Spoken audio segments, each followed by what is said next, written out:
of experience in development, formulation, and implementation of social sector programs in health and education, public policy support, building and implementation of education programs on scale, and has been with Pratham for about 13 years now.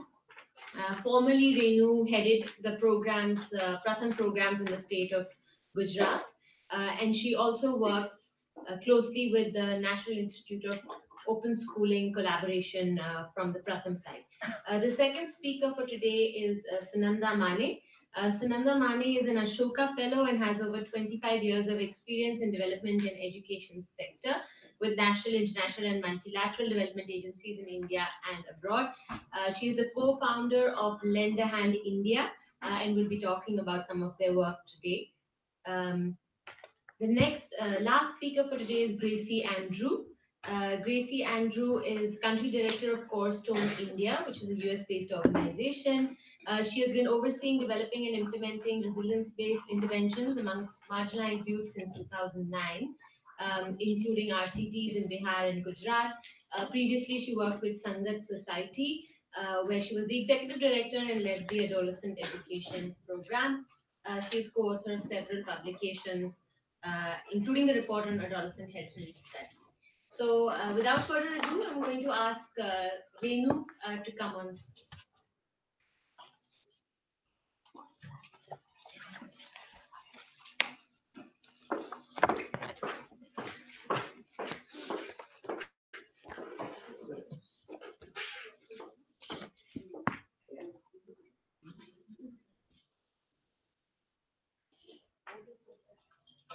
Nearly good afternoon now. Really happy to be here amongst all of you, people whom I admire, respect, and have learned from all through the years. So it's a privilege to be here. I speak to you about a segment of learners, which though is not what we talked about really in the morning, part of it, but in the warp and weft of what we are discussing, I think the same threads go up in the tapestry. So I talked. So we all know, all these things that have been coming from our discussions and our panelists in the morning talk to us about what is happening in the learning, talk to us what is happening on the issues of transition. And we see that as age segments go up, learning outcomes are low. And we see that while there's diversity in the states, definitely the number of girls that drop out is higher than those of boys. We know that we will be seeing different reasons for access, and shortage of the schools is definitely also a contributing factor. We know it's a matter of inputs, but today there is a situation that access is an issue. In a state, there may be that a school is available in maybe 5 kilometers or even 3 kilometers for secondary, and it may be even 14 kilometers that there's no secondary school. So we understand it's not a statewide, but a statewide perspective gives us a better sense of access. So I will not repeat again the things which we talked about, which came out of the studies, and these studies which we'll be talking about now are also based on what Pratham has been doing in the past few years. But they are individual, which could be not feeling confident enough, social aspects, the learning outcomes, and the systemic reasons as well. So what happens to those 30% or the thousands of girls and boys who drop out? What maybe for that particular year, for example, that they needed to be at home, look after the mother, or whatever reasons, the father was ill, or whatever happened at home, or there was work on the farm. But maybe after 1 or 2 years, things change for them. What happens to them? Is there any place that they can go where they can? But mostly what you see when you meet these dropouts is, we miss the bus. अब कुछ नहीं हो सकता, अब जो पढ़ने का time था वो चला गया है. So I'd like to focus on the segment which we've been working on is probably those students who had to drop out, who got married early, who got married and so could not complete their education, but they would have loved to complete their education if they were given a chance. So after that crisis period was over, what could they do is the question. So Pratham, over the past 7 years, or I would say even a little earlier in 2008-9, we had learning labs in Mumbai, and it came up very organically that we looking at this segment of population, whether we are in the urban slums or in the Read India programs in the villages, where you get volunteers, and an essential part of our programs have been volunteers from the community who looked for something for themselves. But they could do what we wanted with the elementary grades, but they didn't have their own secondary schooling complete. So, and even older men and women came to knocking at the community centers in Mumbai, saying कि हमारे लिए भी कुछ देख लो कि हम भी अपना 10th पूरा कर लें. And the learning labs in Mumbai in 2008 and 9 started this process of understanding, okay, let's do what we can with the class 10 syllabus. The best part about the learning labs was it was essentially learning lab true to its word because it gave us an understanding. You can't open a class 10 book and say, Chalo, let's help you complete your class 10 exam. Whether you have dropped out a year or two back or whether you've dropped out 10 years back, you need to do a whole lot of things, a bridge course, help them understand where they were, what they are doing, and then take them to the class 10 syllabus. That was our biggest learning. Besides what Subhiji talked about in the morning, that who is your learner? So Pratham has been essentially working with young children from early childhood to elementary grades and upper primary grades. But these are all almost adults, and even if they've dropped out there, they are adults. So understanding andragogy, understanding methods, what is relevant to them, all this learning started to come out through the learning labs, and we piloted what we were doing in 2011 in about 10 or 11 places in Maharashtra, which led to 2012 in 7 states. That's where the Second Chance program started. That's the root of what gave us to go. But definitely it was something that we understood through the learning lab. You cannot start saying 10th ki coaching yahan hai and aake padhai karo. There a lot more that has to be done. The main objectives are to drop out meet dropout students, help them complete their secondary education, help them continue. It's a year-long program. Once you're dropped out of school, you're doing a number of other things. You're not even into that daily routine. If you're doing things at home, you're doing it at your pace. If you have to cook lunch, it should be ready somewhere around 12:30. You have a number of things to do in between, but you do it. You're not on a timetable kind of a schedule. So retaining them once they come to you is also very important. And definitely once they have taken up the aspiration further of completing their education, it's also important that how you are preparing them for what they can do next, whether they want to study further or whether they want to find some kind of employability both in the rural and urban areas. So the essence of the program is that help them understand that you'll be able to do it, you can do it, you know some things, you know a lot of things that we also don't know, but how do we relate it to what we are studying and make it, part of your understanding for preparatory foundation course and the secondary school syllabus.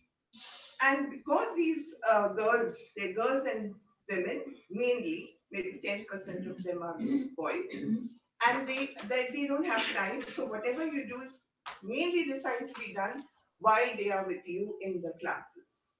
So how does it go? There's a 3 to 4 month foundation course, which is, you could call it a bridging course.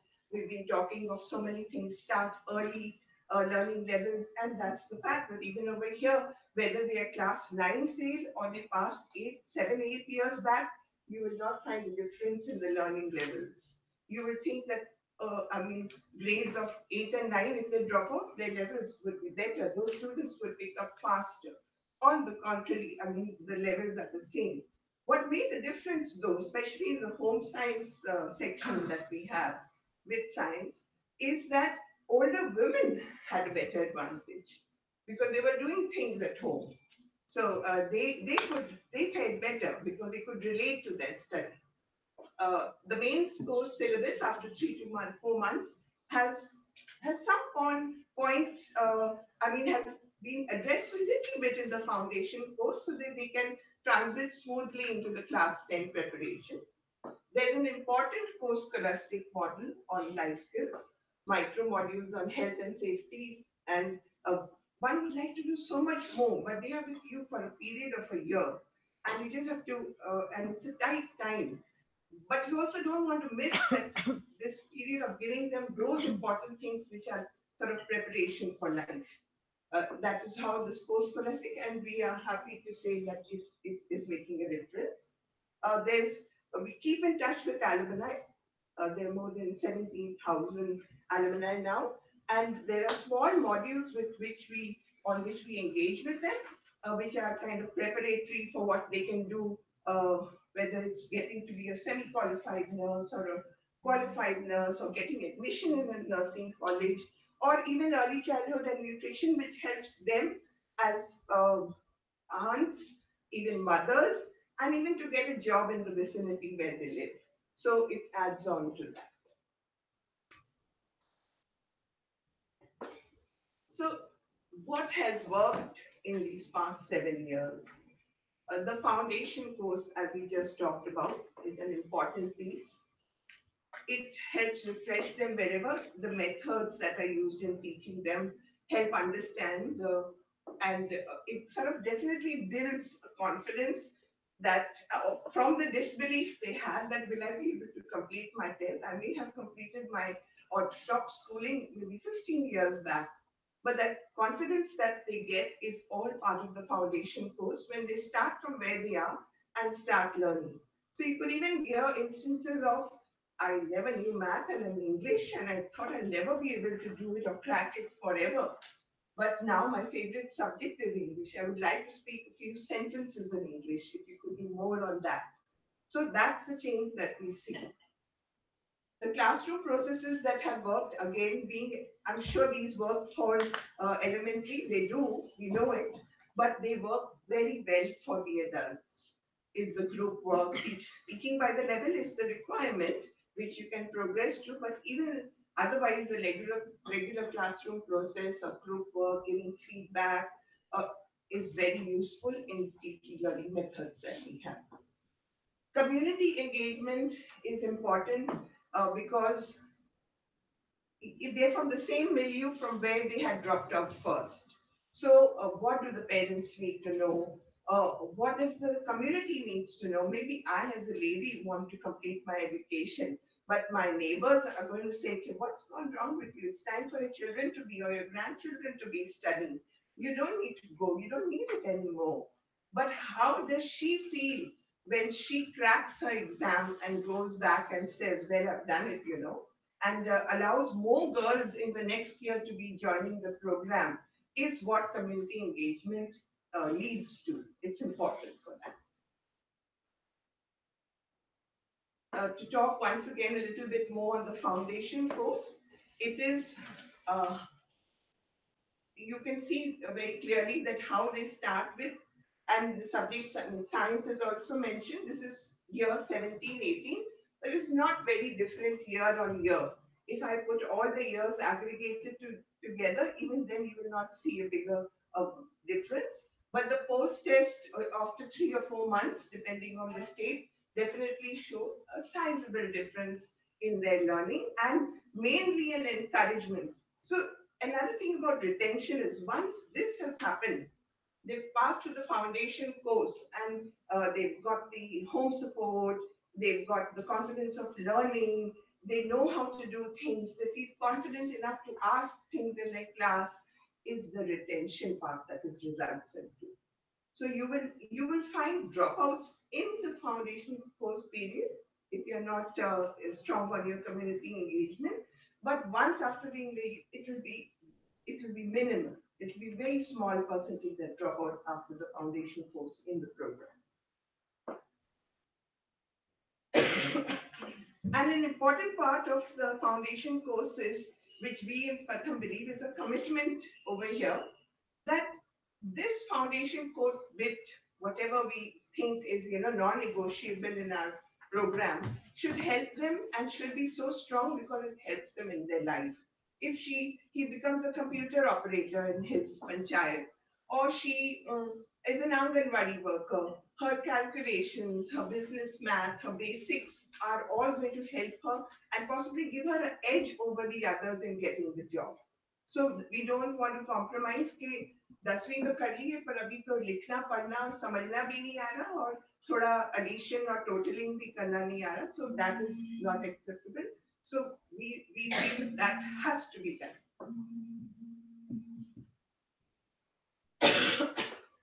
The program has reached over 27,000 women so far. We started in 2012.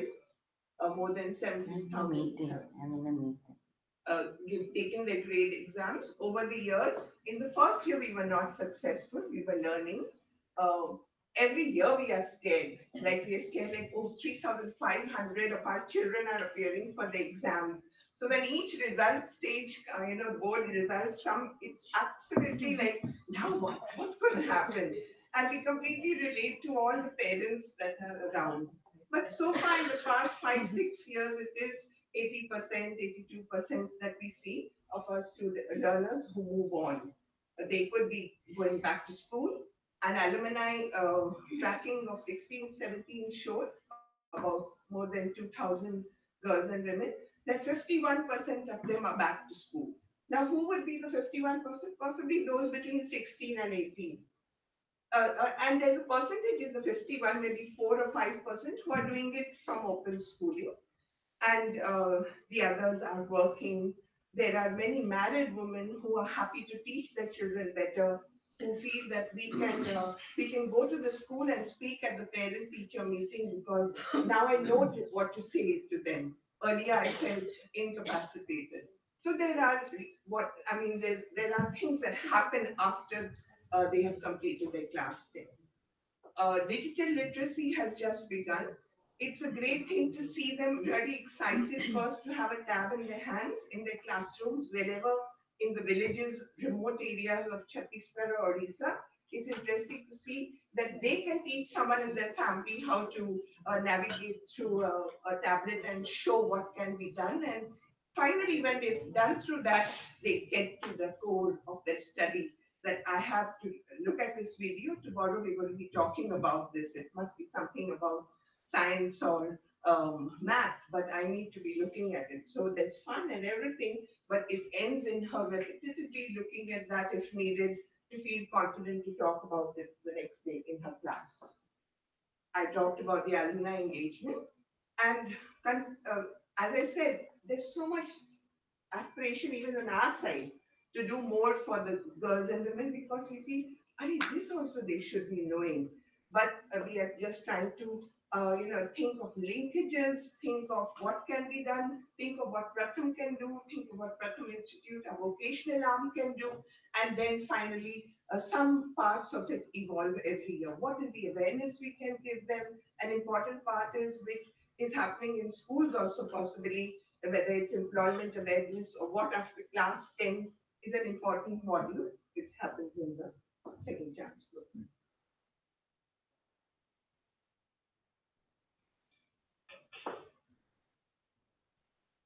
Was a petition?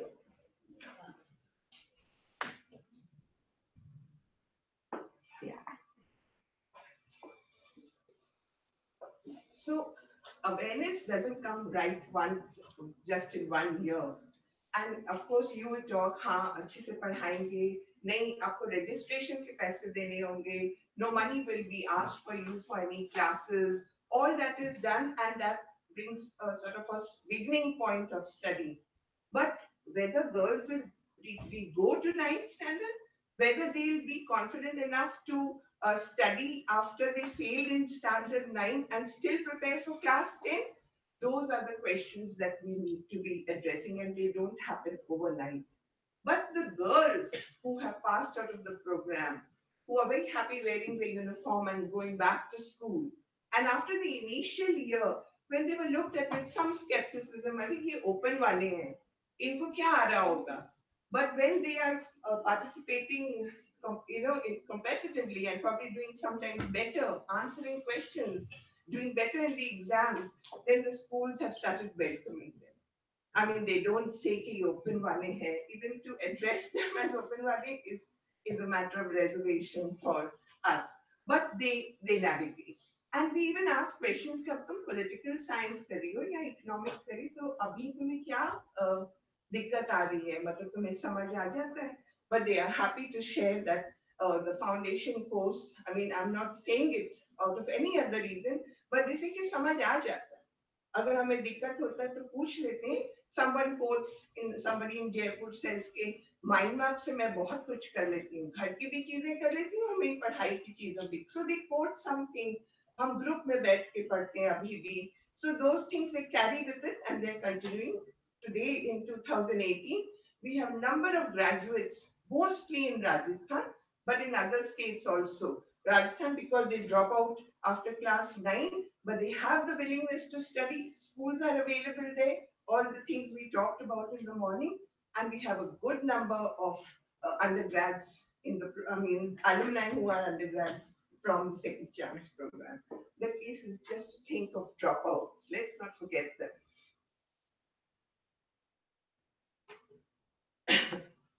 Financial challenges, while they've dropped out of school, it's important for them to be contributing to family income. They may be in the fields, they may be doing some hand embroidery. So being in a rigorous course for them to complete their secondary schooling, often the girl doesn't feel so much, but the family does say, "Okay, मेरे 20-25 हजार जो इसकी शादी में काम आ जाते would have helped, in her marriage kitty preparation is what you've taken up."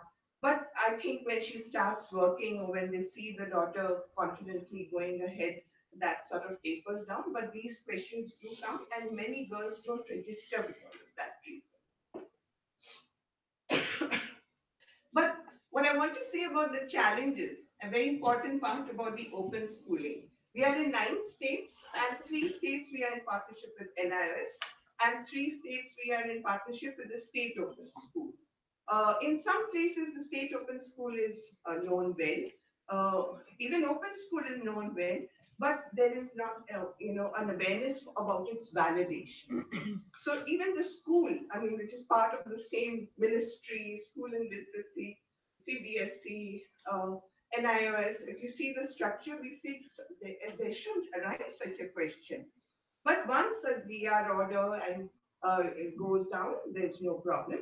But if you feel most of the students, we know there's awareness, but who goes and seeks that awareness? Can let me appear from NIS if I miss the bus, sports persons or city people, not people who are the villages who think that there's no chance for them to complete it. And even if they had a chance, if you told them, and NIS or open schools did much awareness for them, how are they going to bridge the gap? What is the mechanism we have that help them to learn what they have missed and then look at the class 10 syllabus, or for that matter any vocational training? That is a part. But still in the challenges, I feel they're all surpassable, and I suppose we're sitting in this room to address some of them. And if we put some thought in that, I think we can move forward. So I hope next time when we meet, we will say we've overcome these challenges.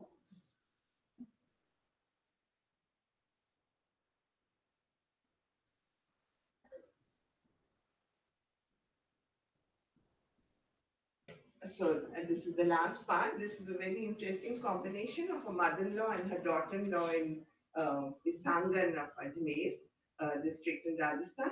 So the mother-in-law gets to know of something happening in the village called the second chance when you can complete your 10. She's an Anganwadi worker herself, and she has married, her daughter-in-law in her home. So first she sends her daughter-in-law, "Okay, you do it. We'll see how they are doing. Pata nahi padhate bhi hai. What are they doing? Let's test it out."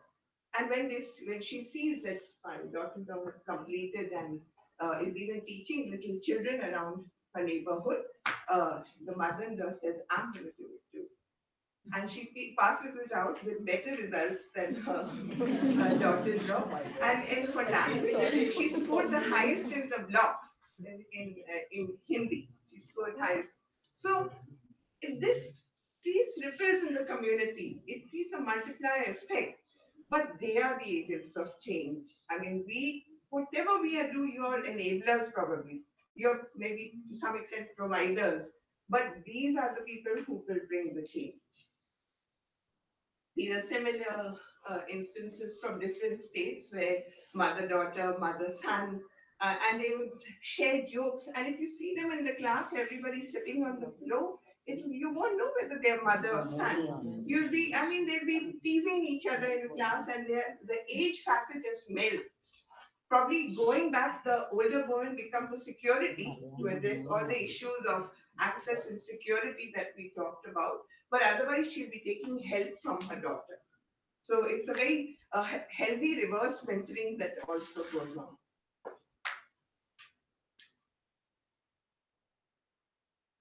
Oh, sorry. It's okay. That was the last one. Ma'am, there's a Malayalam movie with mother and daughter in the same class, and the mother gets more marks than the daughter. It's an award-winning movie. Okay. Thank you, Renu. I'm going to ask Sunanda to join us.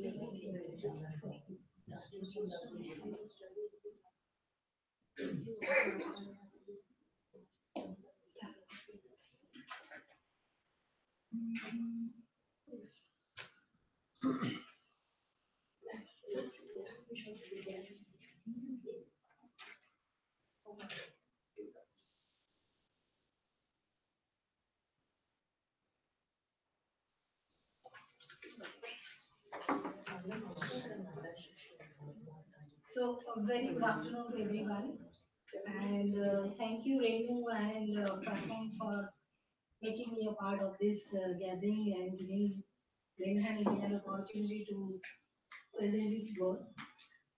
What I'm going to do is make a case for the work that we are doing, and in the process, probably establish a paradigm or establish a kind of a appeal that. Education coupled with livelihood training or livelihood opportunities, or what popularly today we call as skill education, goes hand in hand. And here is an evidence of over 12 years of work happening in primarily in Maharashtra to start with, and then moving to today in about 12 states with the module that we have worked on for about now 11 years. So we are a 12-year-old, I would say, young organization compared to many of the organizations here in the audience. Our focus has been very singular that we started working with the secondary schools. So the very reason why we came into education, this organization basically started with two objectives as to looking at the quality of education happening in the secondary schools. So we need to do something to improve the quality of education in the secondary schools. This was back in 2004. And of course, the numbers were revealing SL report coupled with dropout rates.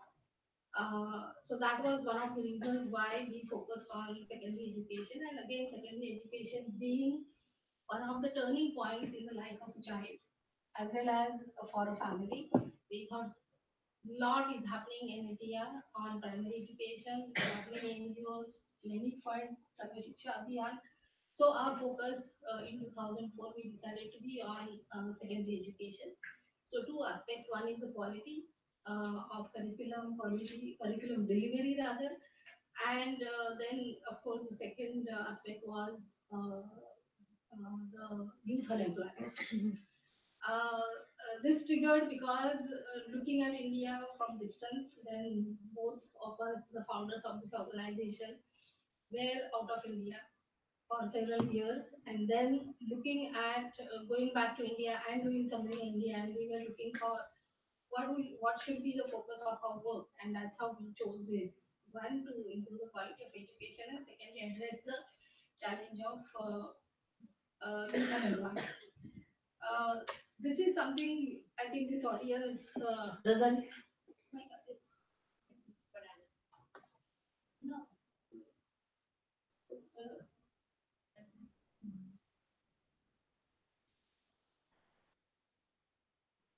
okay. So this audience basically does not need to know. Everybody is very well aware, but this is something which has just come out as an NCAR report, very recently published. And I think one of the points in this is which I think is most relevant is that out of the workforce of 468 million today, only 2% of the workforce has formal vocational training. And I think that just speaks about the whole scope of providing vocational training in the country and across the board. I think another interesting point here is that roughly 70 million workers are going to enter the workforce between 2018 and 2022, and they need the 21st century skills, or one may call it employable skills. So these are very revealing numbers, and therefore, again, the purpose and the cause for which we all are meeting and discussing the challenges and solution becomes evident. Uh, so what what is that we are doing? So what we say that to make secondary education interesting, what we mean by interesting is how we deliver it, the method of delivery, uh, meaningful, uh, how the child can relate to what he or she is learning. Because if it is interesting, if it is meaningful, then probably right from involvement in the class, attendance in the class, performance in the class improves. So making it meaningful and then ultimately useful, and that's where probably the connection with education and livelihood. That if my 10th education is useful, probably my tendency will be to complete it, to attend it, and to do whatever it takes to pass the grades. And then the curriculum delivery, I mean, that's how the curriculum delivery we design by introducing skilling not as a standalone intervention,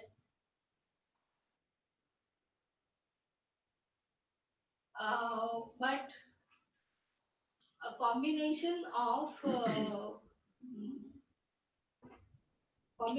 the theory that the children learn in ninth and 10th grade. So skill or vocational subject was used as a tool to actually enhance the learning in subjects like STEM subjects, basically science, maths, including even languages, because there was a lot of interaction, teamwork, and therefore, what we say that to make secondary education interesting, meaningful, and useful, curriculum delivery by integrating regular learning, that means the all the subjects that are covered in the for the ninth and 10th graders, with skilling, life skills, and career planning, produces resourceful, confident, and positive youth ready to thrive for the 21st century opportunities. So that is the bedrock, or that is the kind of a work that we have been doing.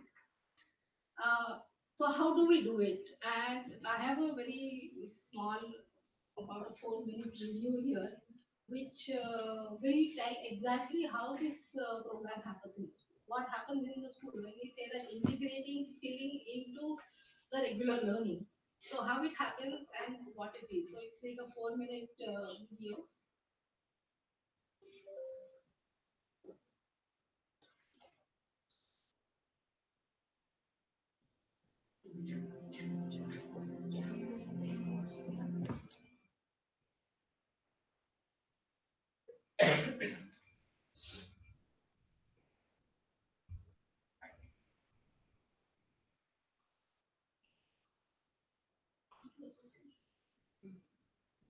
Okay.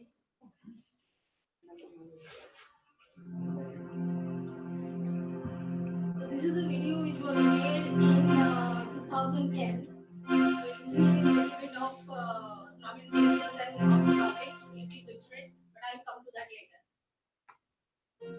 Plan 100 is a project about providing job and life skills to 20,000 young boys and girls from 100 high schools in rural India.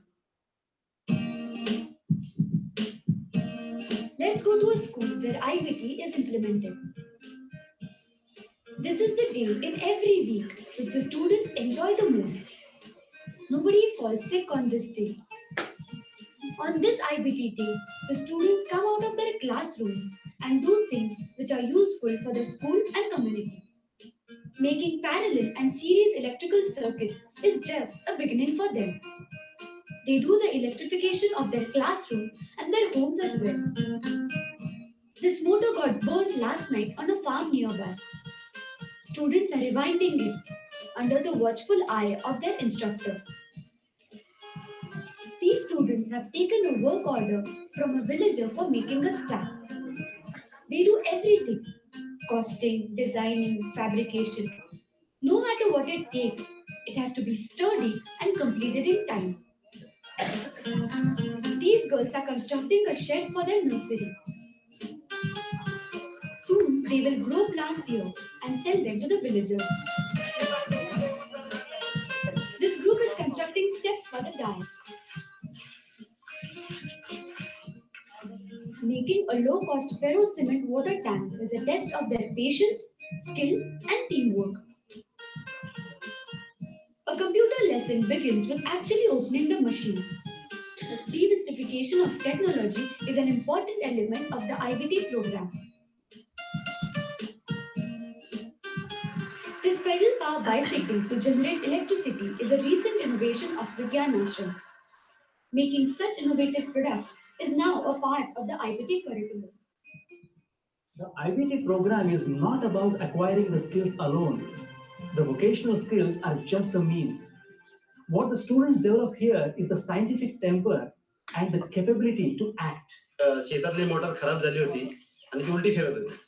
तर माझा मुलगा त्या ठिकाणी आला आणि काहीतरी starter मध्ये खटपट केली, वायर इकडे तिकडे जोडल्या आणि परत स्विच फिरून पाणी मारायला लागली.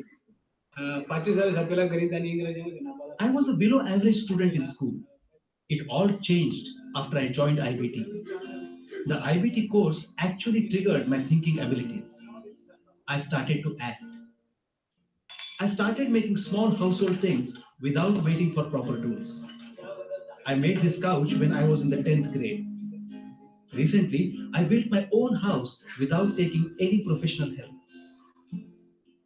I prepared myself by visiting construction sites, observing how they work, and taking detailed notes. I prepared the plan and elevation and supervised the construction. Electrification and plumbing, and even the furniture is all my work. With Plan 100, we are reaching out to 20,000 young boys and girls when it matters the most. However, Plan 100 is just a beginning. We need Plan 1,000, Plan 10,000, and more. We invite all of you to join us in this movement.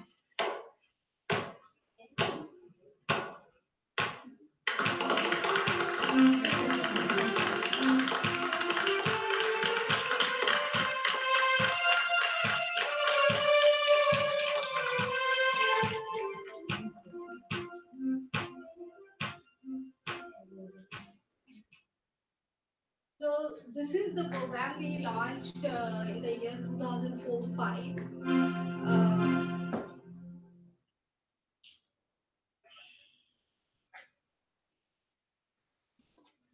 and started the experimentation with two schools near Pune. And some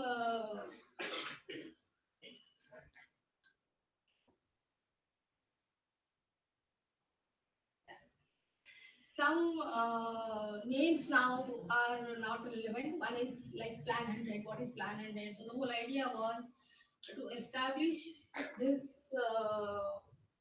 Sorry, seems to be stuck. To establish the efficacy of this program, the impact of this program as a pilot in 100 schools in Maharashtra. So as to find out whether what are our assumptions and what we say or what we want to establish, whether it is working or not. And therefore, a plan to go to 100 schools. So that is how the plan 100. There is a mention about IBT, Introduction to Basic Technology. So this was a previous name, which later on, after last 5 to 6 years of work with different institutions, particularly when they came into existence like NSDC, LSDA, National Skill Qualification Framework, etc., was changed to multi-skill foundation course. So, in brief, this module consists of four topics, 4 subjects. Each subject has about 8 to 12, I would say, practicals, and students do it on 1 day a week within the school hours, for, which is 3 o'clock hours, because these are practicals and it takes time. They need to be done at a straight, and it takes about 3 hours. The first about 40 minutes is the theoretical understanding of the principles behind what they're going to learn and the context to the curriculum. So ninth and 10th grade curriculum actually is mapped with the practicals. So uh, almost 70% of ninth and 10th curriculum can be done through these practicals, can be learned or understood or comprehended through these practicals. So this particular class, coupled with the regular theory class, makes the student learn better. Make the addresses rote learning, addresses working in groups. I think I probably, I would dare to say that all that we have been talking about 21st century skills, working in groups, problem solving, comprehension, gender sensitivity, taking risk, time management, all these things are students practice for 2 years, and they really get smart by the time the teachers, the first thing the teachers ask is the students who are enrolled in this particular course ask too many questions when they come to our class. So right from there, probably the students start developing the confidence, and later on, of course, there has been a lot of progress on this. The first impact study that we did in 2000, for the two, in 2012-13, the report was published by the end of the year, and this gave us the confidence that this model is working. This was done as a voluntary program from the schools. This was not our program. This was a program in collaboration with the schools. By the time we conducted our impact study, we were in 60 schools in Maharashtra, spread over 17 districts.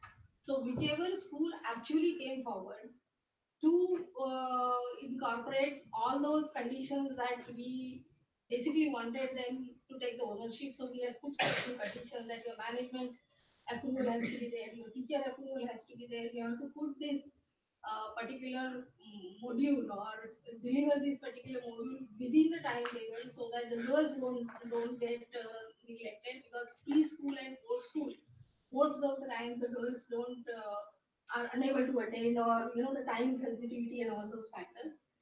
And then we ultimately also wanted the other teachers to feel the impact of this. Other teachers to notice this, because I think one day I hope that we don't need to run this program. Each teacher will teach his or her subject this way, so that maybe Lena in India is not required. So that is, I would say, the ultimate, and therefore this whole integration with the school, involving the regular school teachers, has been the mainstay also of this program. Therefore, within the timetable, therefore, for girls and boys, the training is agnostic. It is boys and girls learn everything. I have some pictures to show you. So fabrications is done by girls. Carpentry is done by girls. Cooking is done by boys. Knitting, stitching is done by boys.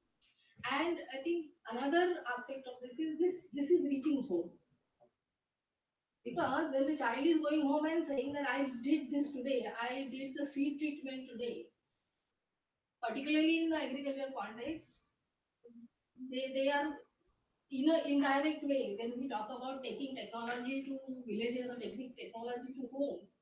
So why seed treatment is required?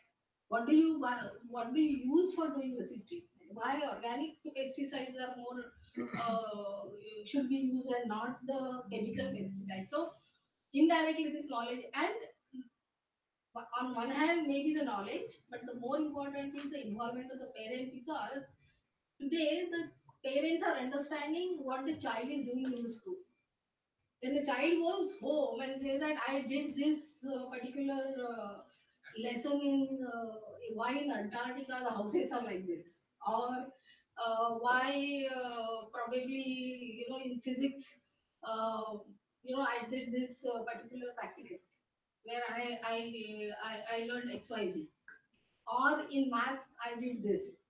Probably the parents are not able to understand, they are not able to connect. But when the child says that I did this particular table and for that I needed a plywood of XYZ size, because this was the area, that's how we did calculated. The cost was so much. I did this drawing, and this particular whatever he or she has done can be used this way, or this is the cost of it. And I learned these many skills, and then they learned it collectively.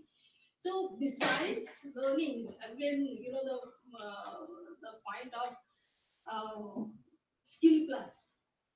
Only skills are not enough, and I think there is, again has been a lot of discussion, maybe some studies uh, in India and even outside, that are the skills only enough, and only skills are not enough. They need to know. They should be work ready.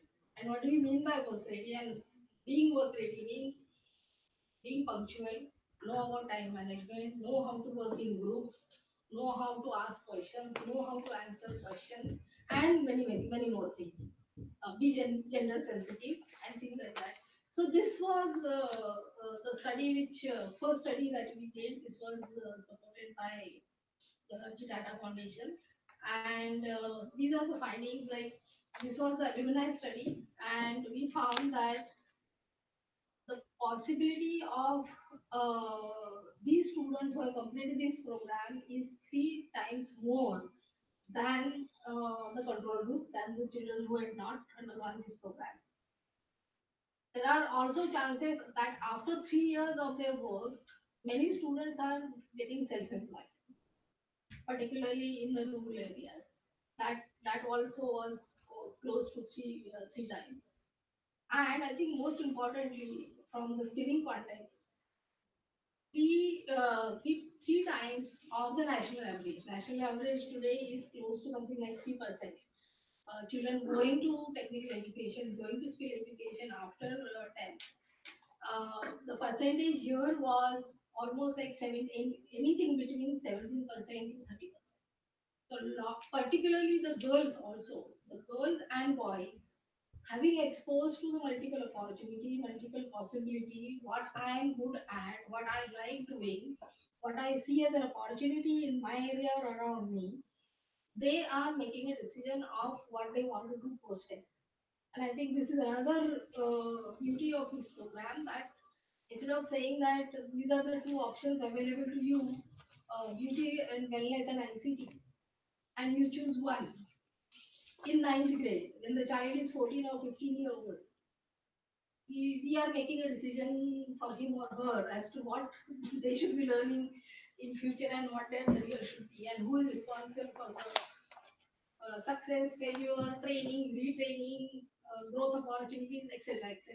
And the basic question is whether the child likes that thing to do.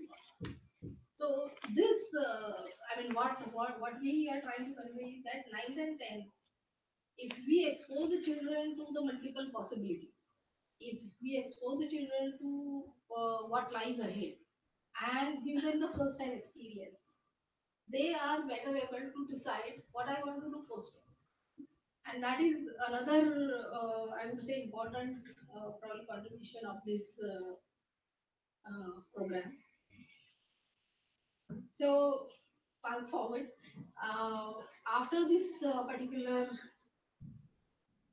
study, uh, we started discussing with government of Maharashtra, and one of the courses, out of the 6 courses, there are two or one optional course which the student have to take in 9th and 10th, and there are multiple options given.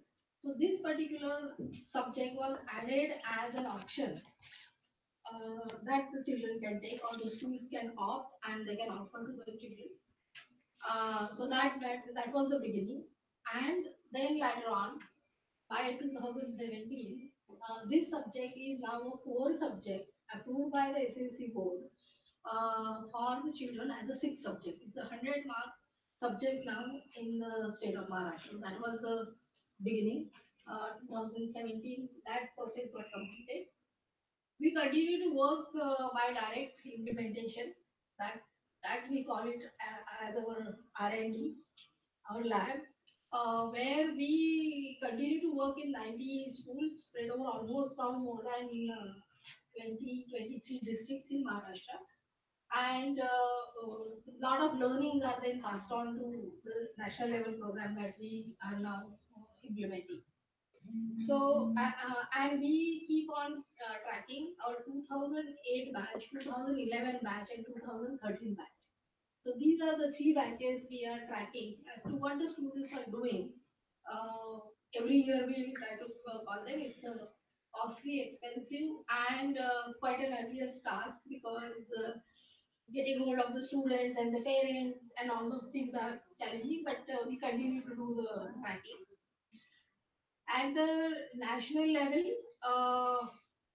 curriculum now, this particular curriculum, that's how the nomenclature got changed from introduction to basic technology to multi-skill foundation course, is approved by NSDA and NSQ as an SPF level 2 qualification. Uh, it is also approved as a job role because I think the next phase, the changes that happened in MHRD, Ministry of Skill and Entrepreneurship Development, the job role approvals were mandatory, and therefore this particular module is now also recognized at 10th level as assistant multi-skill technician. This program is now also has vertical integration. So there is a 11th and 12th grade program already in implementation. First batch graduated in Maharashtra last year. Second batch is operation, and many states it will automatically get graded as wherever the 11th and 12th grade schools are there or junior colleges are there. CBSE approval for the NSQF module also has come in, and the first batch is now getting implemented in the state of Sikkim.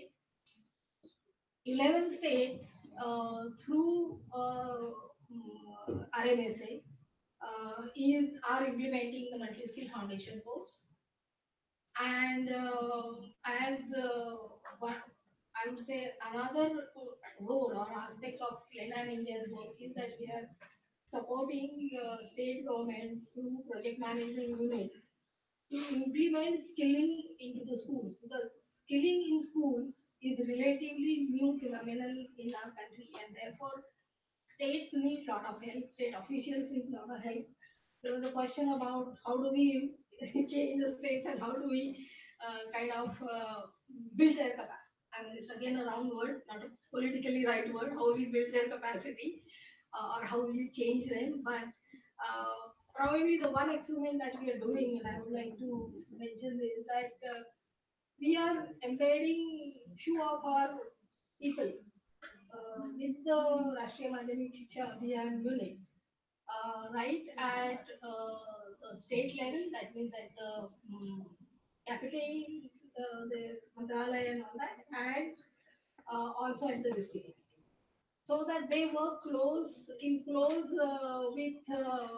officials or the district level officials also, and they start understanding the program and offer assistance in implementing it.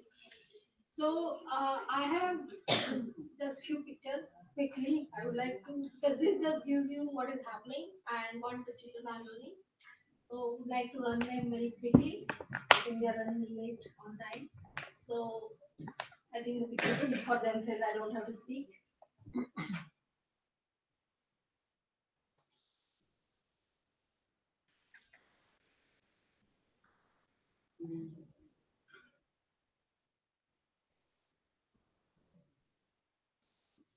So this is a program which got launched in Sikkim about 6 months back. This is a glimpse of a workshop that usually gets set up in the school.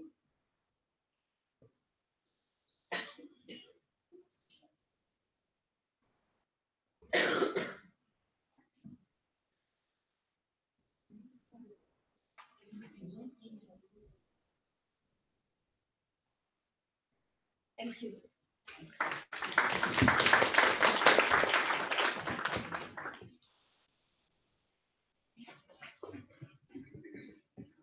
Okay, so a quick time check. At this point, we're running about half an hour behind schedule or a little bit more. So we're not going to take questions after this next presentation, but we will slap that with the last session.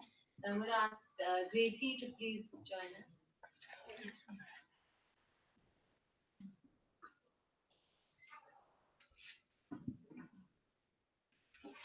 Maybe you need a timekeeper. Somebody.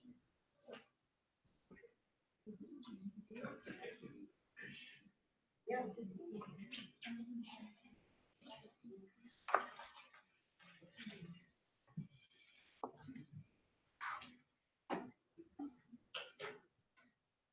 I know it's nearing lunchtime and people are going to start feeling hungry. So I'm going to kind of try and be as crisp as possible, for which I'm known. So this is about, first of all, I'm not an education expert. I'm a public health and a mental health expert. So I feel a little out of depth with all these experts here. But let me talk about our program and its connection to education. This is about the Girls First and Youth First program, about building personal resilience. So we all know that there's a lot of evidence globally that there is link between mental health, mental and emotional well-being and academic success. Very often we kind of debate and we say, it should be a choice. Should we like focus on academics or well-being? But actually, it kind of we all know that enhances both. Uh, there's been a global movement of a lot of evidence-based well-being programs. They've been referred in, there are different names by which they go. You have positive education, you have resilience training, it's called social emotional learning, character development. So several names. What they actually, most of these programs emphasize is either it's value development or character development, skills in social emotional learning, communication skills. There's been a lot of research, and I'm just quoting one where there was a meta-analysis done, and they found that when you actually bring in social emotional learning programs in schools, you do find better academic performance, you find improved attitudes and behaviors, you find fewer negative behaviors in the classroom, disruptive behaviors in the classroom, and you find reduced emotional distress like depression, student depression. So this was a study done in 2011. Uh, Unfortunately, in India, we do not really have a lot of evidence. There are a number of programs in the name of life skills. We keep talking about it, uh, but they're kind of very diverse across the country. So different organizations kind of flavor or tailor the life skills program in different ways, and very little evidence of efficacy of these programs. There are some research studies, but the evidence is kind of. So I want to talk about the youth first and girls first. This is an integrated school-based resilience plus adolescent health program that focuses on improving well-being, school performance, social skills, gender equity. We've kind of worked across Bihar and some other states in India, and we also work in Kenya. We've reached to 30,000 plus students in India. We've done numerous trials documenting its impacts on well-being.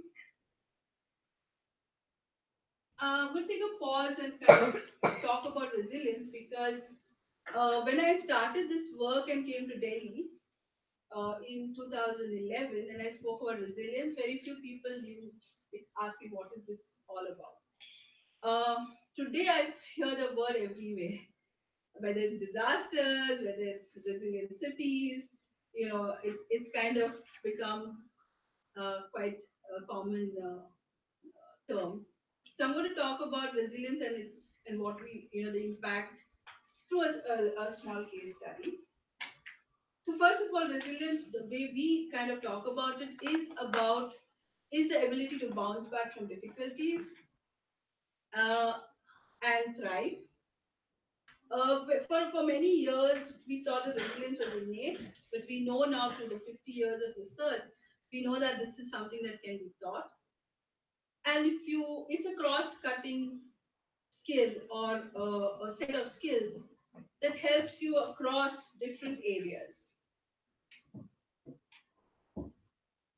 So let's think about what it is.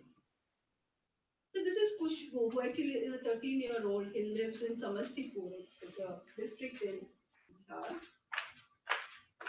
She loves biology. She likes going to school. She wants to be a school teacher when she grows up. Uh, Her teacher is very happy with her, encourages her, spends a lot of time with her. But unfortunately, what happens, because she also has a large family, she spends most of her time at home helping her mother cook and clean. She has two sisters, so her parents are always worried about getting them married. They're always asking relatives, to get a good match for her. To add to her problem, there are two boys who keep following her and harassing her when she goes to school. Kushbu is worried about her future. She loses motivation to study. She starts missing school. She hasn't been to school for 10 days. What might happen? I wish I could kind of ask you, but there's no time. So Kushbu could. So that could be one outcome. She could think that about like talking to her parents, and she's worried that they might scold her. She feels very hopeless. She feels isolated. She performs poorly. Her teacher gets upset. Then she starts thinking maybe early marriage might be a good option. That's one thing that could happen. Kushbu also could remain positive about her future. She could gather confidence. She could tell her parents that she will get married only when she gets a job. She's determined to go to school and get support from friends. She plans her time in a way that she can help her mother and manage her homework. She also plans on how she can get her sisters and brothers to share her responsibility. What makes a difference in these two outcomes? Confident, determined, good at planning, motivated, brave, positive about future, hopeful, and has a network, or builds a network to support. Then you have worried about future, unsure, hopeless, isolated, not in charge of her life. So what's that makes a difference? Can Pushpu learn these things? Can she learn to be persistent? Can she learn confidence? Can she learn hope? Can she learn courage? And can all this happen in school?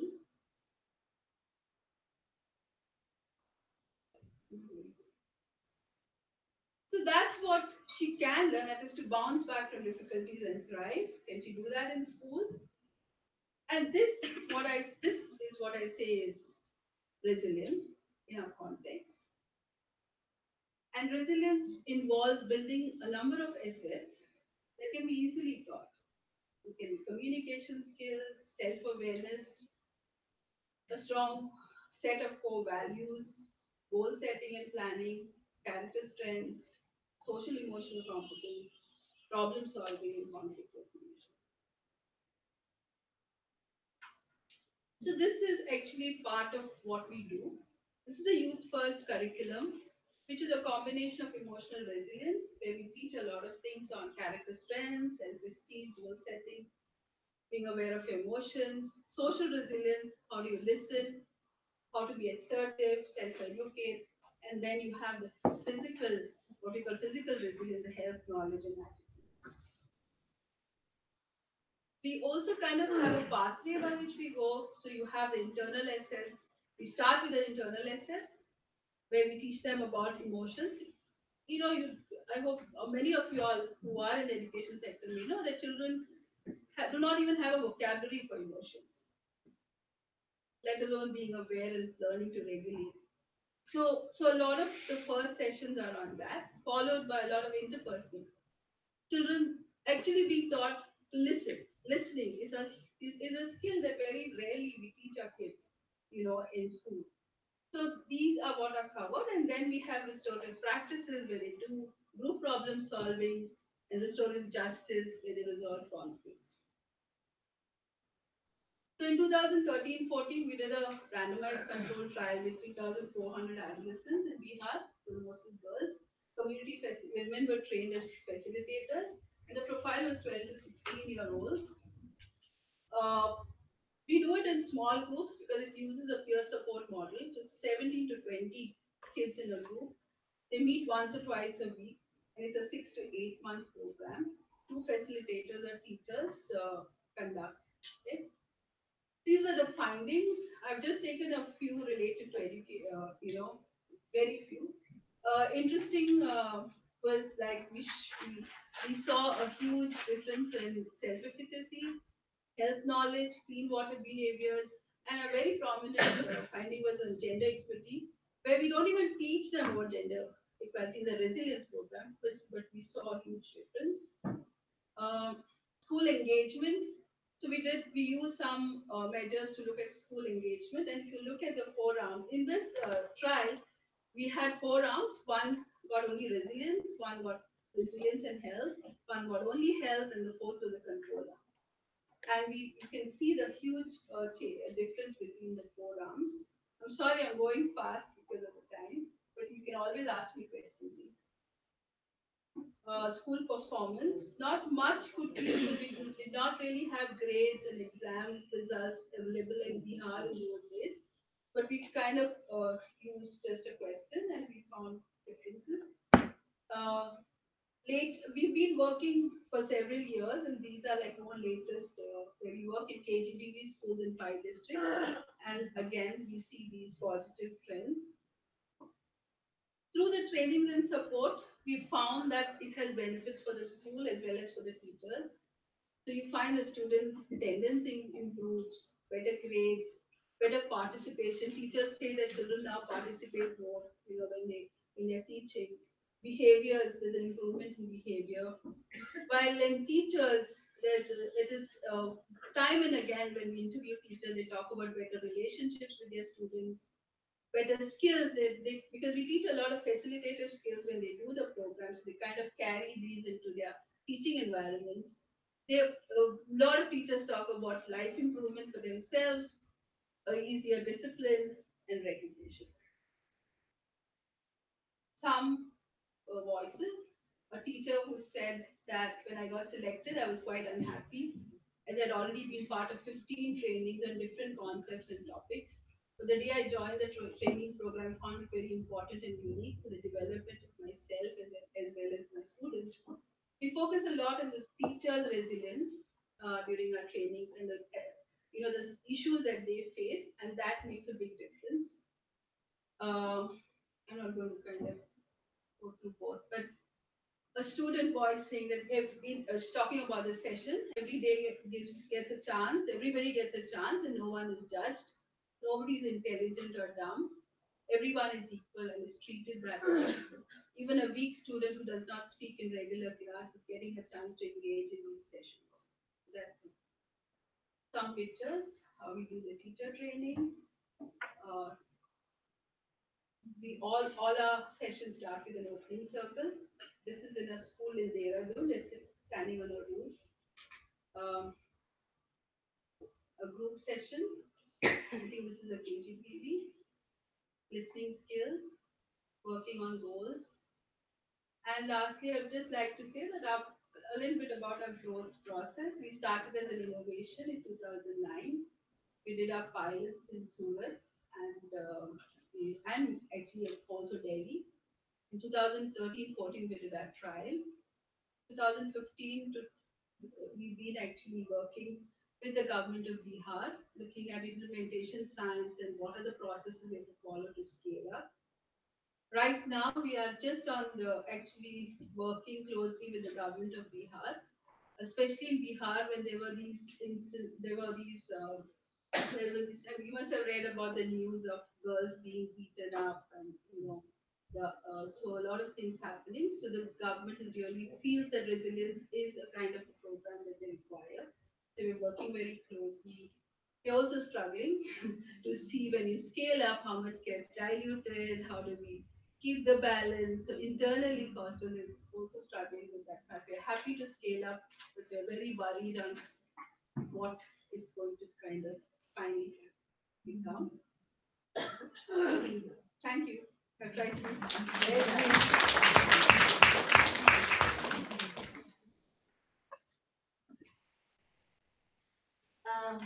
Thank you, Gracie. I'm going to ask Renu Seth, who heads the Second Chance program, to invite Sharda ji on stage to release the Second Chance package. Wow.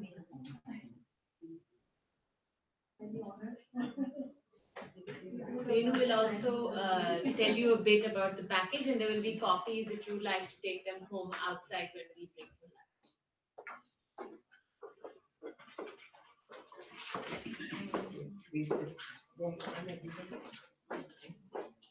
May I also call Abhijit, Rajesh, Manisha ji, Dr. Jayamani, Smia, and Asma, who are part of the content team. And so for that, please come to the front.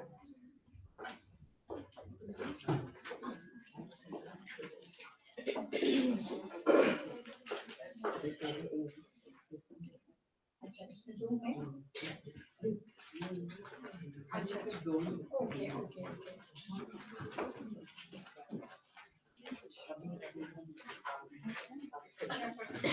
Yeah. You can't be tight. This is the image program. This is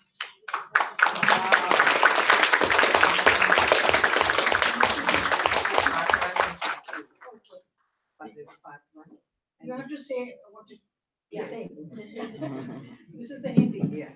So we have in both the languages, and I think it's a very important. Great.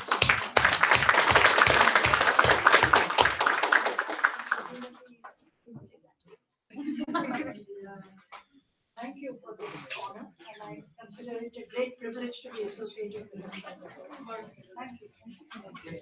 the team will take a photograph with you.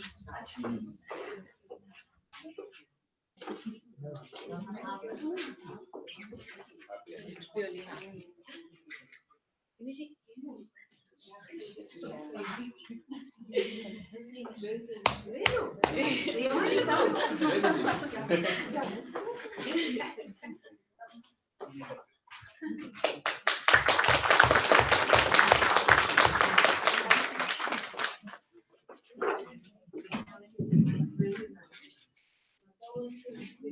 the second chance package, which we just got released, and we're so happy that Shardaji could do it for us, is a result of all the concerned people basically almost making a diary of what happened in the program. It included things like how do you introduce math, it includes things of how do you introduce math, what has made a difference in the years, which topics in home science or science should be taken first, what should be done, what are the methods to help everyone in the class take part, what happens to those who are hesitant. I suppose all those things got together, and also the deep wiring of assessment. How is assessment to be done that makes you understand and track learning, but at the same time makes it a part of their learning every day, not as a tension for them or stress for them. So life skills, time allocations, use of worksheets, all this we hope that it will encourage. I mean, a lot of how it is taught, what is taught, why this is taken up in the second chance program is all the work of the team. We have many more who are not present over here, but they are the backbone of what is happening. And the drop and anybody who's interested in the dropout segment, or for that matter, even for the in-school remediation that we talked about, we see that there is scope on how to do it, how to set up such programs, how to set up some pieces of this program. We hope this package of part 1 and 2, when I say part 1 and 2, part 1 is an overview of exactly how it is done, what is done, and part 2 is the tools and some curriculum framework and the lesson plan samples which give an idea of what is done. Thank you so much for the second chapter. Thanks very much for being with us for this. Very nice. Thank you. I'm excited that we're catching up on time now. So we won't have to cut the last discussion session very much short, which is usually the most exciting part. So I'm going to ask the discussants for the last session to please come on stage as I announce them. We first have Jyotsna Jha. Jyotsna is the Director of Center for Budget and Policy Studies since 2011. Prior to CBPS, she worked as an education advisor at the Education Commonwealth Secretariat for 5 years. I'm sure everybody knows Jyotsna and knows a lot about her, so I won't say much more. Our next discussant today is Dr. Sanyam Bhardwaj. Dr. Sanyam Bhardwaj is the Controller of Examination of Central Board of Secondary Education. Dr. Bhardwaj has more than 2 decades of experience in the field of competitive examinations of large magnitude, school education examination, framing policies in education, capacity building, and open and distance education. Next, we have Dr. Rukmini Banerjee, who is the CEO of Pratham Education Foundation, and she has been with Pratham since 1996. She was earlier responsible for Pratham's program and activities in certain parts, and was also director of ASA Center. And to moderate the discussion, we have Deepa Nag Chaudhary. Deepa is Deputy Director of MacArthur Foundation's India office, and will be leading the discussion today. Thank you, everyone.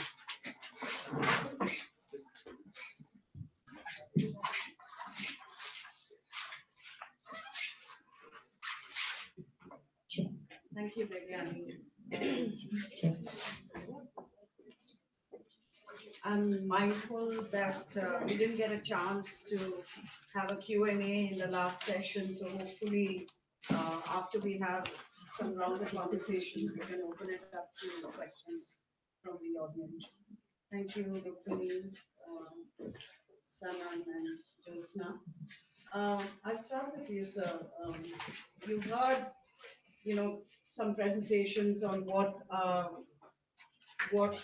the NGOs that have been doing both research and intervention in the secondary schools, what they have found and the challenges that they're finding.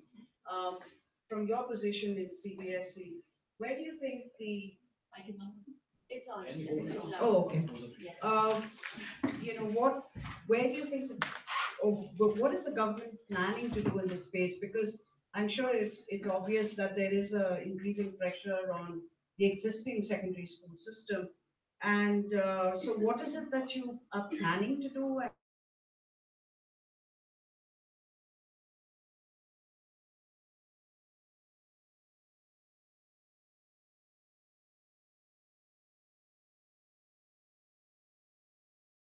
What you can do is huge, but what are some of the initial measures that you think CBSE needs to tackle? Good afternoon, everyone. So, big concerns. One is the concern of the government of India to take care of all these problems. The another one comes to the Central Board of Secondary Education, because part of the, I would say, because I am attending various meetings and other things. Government is very keen to take care of each and everything. But what I have learned from today's uh, all presentation which had been made before me, I feel that there is a need of taking care of all these problems all together. It is not that I am taking care of one problem, you are taking care of the another problem. Because our country is so large, it would be very difficult to take care of each and everything. But the basic issue is, say, we are going for the second chance of education. First of all, we need to see that what are the problems. Even today, what problems we are sharing, all problems are related to, say, the dropout because of the employment, providing support to the family, not availability of the schools. All these things are over there. I'll just share one thing with you. We had one case with before the Honorable High Court, Punjab and Haryana, and I was called over there. The issue was pertaining to the candidates with physical disabilities. So we were present over there, the Haryana board, the Punjab board, and when the honorable justices wanted to know the figure of these candidates, those are studying in secondary and senior secondary. So secondary, the number was quite large, and senior secondary, it was very small one. So he wanted to know why this gap is over there, and hopefully it is because of non-availability of the facilities for these candidates or these students in the school segment. So it is not for the these students only, but it is for the normal students also. Because as far as CBSE is concerned, when we are conducting the examination of nearly 35 lakh candidates annual examination, the gap between secondary and senior secondary remains nearly 5 to 6 lakh. So where these 5 lakhs and 6 lakhs candidates are students are going on. So, because I had taken this position very recently, I plan that not only what we are going to do, we are going to use the technology to support us to know that where these 5 lakhs, 6 lakhs candidates are going. Because all these schools are quite strong as far as infrastructure is concerned. So my only one concern that first of all, if we need to provide it quality education, we need to address everyone. First of all, see that what are the problems, and we need to go for the specialized programs for them. Right now, whatsoever we are doing, that is it is not going to affect the entire scenario of the country in long. We, I, and you would not be able to see the fruit of these efforts. We need to see, we need to make the plan which are the very short term or the medium term and the long term, so that immediately the results are visible and we are motivated for doing it. So as far as government is concerned, I am of the opinion that they are very keen in addressing to each and everyone all problems. And let's hope for the best that after 19th election we would be getting certain results, because still we are in the policy formation phase. No policy has been put on the table right now. So after the new education policy, we feel that no, it would be a good thing for the country where it would to take care of the education of the uh, uh, these each and everyone, whether it is the first chance or the second chance, whatever it is. Thank you. Thank you. Hopefully, from your perspective, working from across the country, I know that CBSE is looking more at this, it's a national level program. So what has been the state response? What have you seen? And I'm sure you've been going out and sharing some of these insights with state governments. And given that I think a bulk of funding, financing for secondary schools still comes from state government, what has been their response to some of these, both on the provisioning of and financing of schooling as well as on the learning side? I mean, I would say that, a large part of whatever is our discussion still happens at the elementary stage. And, while secondary heard from morning is a real problem, I think there's also quite a big neglect of 6 to 8. And I think that I remember one we were having a conversation with Shardaji, and we were talking, of course, about adolescents, and I used to mention as well. There's a tendency to, if you're working with this middle age group, to either take things from the bacha level to up, or from the adult level to down, and rather than consider this. So, while a lot of the key problems, let's say, whether it's teaching, learning, governance, systems, etc., primary level, I think there's a lot of activity, whether all activity is effective or not is the story. But I think the recognition that the foundations have to be strong has certainly come into place. But then suddenly we skip to secondary and we forget there is a 6th, 7th, 8th, and that these are very critical years. And these are critical years both in terms of who the child is as well as what needs to be done. And I think there's not adequate attention given to this middle section, where potentially a lot of tried before. I mean, I think you need work on all levels, but the capacity of a state system to work at all levels is not there.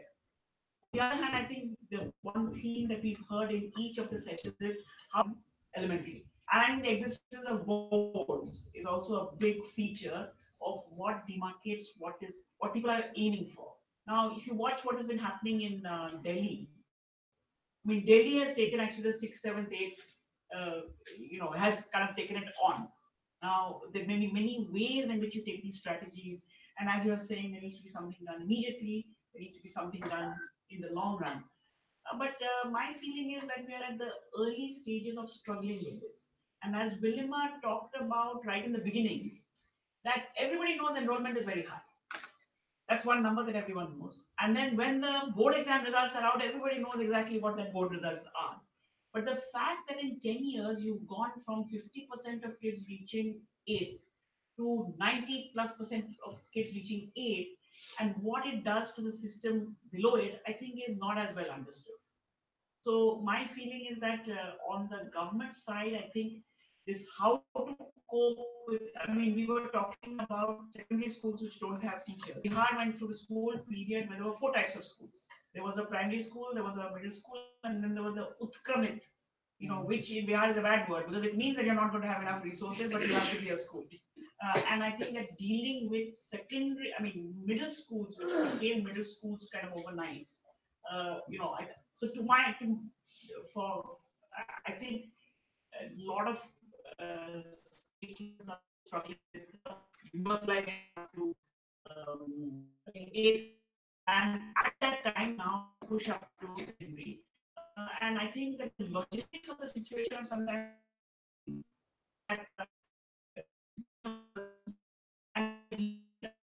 think this is a very simplistic way to look at it, but I look at the teaching, learning, architecture, practices, process as having one set of dynamics and one set of priorities and a depth at which that. And then there's another set which is just where are the teachers, where is the building, who will govern, what will happen, whether they're administrative or what I think of as sort of managerial kind of issues. And very often when you're not in managerial things overwhelm the whether these are two different experiences, whether we brought up together. So, in different ways, I think from the morning, what we've been saying is that we need to think about one way to think about how can you prioritize what needs to be done first? And the minute you start discussing this, people feel everything needs to be done now. And as a result of everything being done now, I'm sure we are making forward motion, but it's not adequate. The other way that I feel sometimes is very helpful is that you're stuck in kind of a low level equilibrium and you need to do something which energizes key pieces. I think one spoke about it in terms of training, unlocking true potential of teachers. I mean, that's certainly an energizer which gets you out of where you are to a different level of making things possible. Whether it's I mean, the three presentations we just heard, they're all unlocking existing energies and opportunities and make people feel that this is going to deliver a lot better. So there could be even, I think, moves like that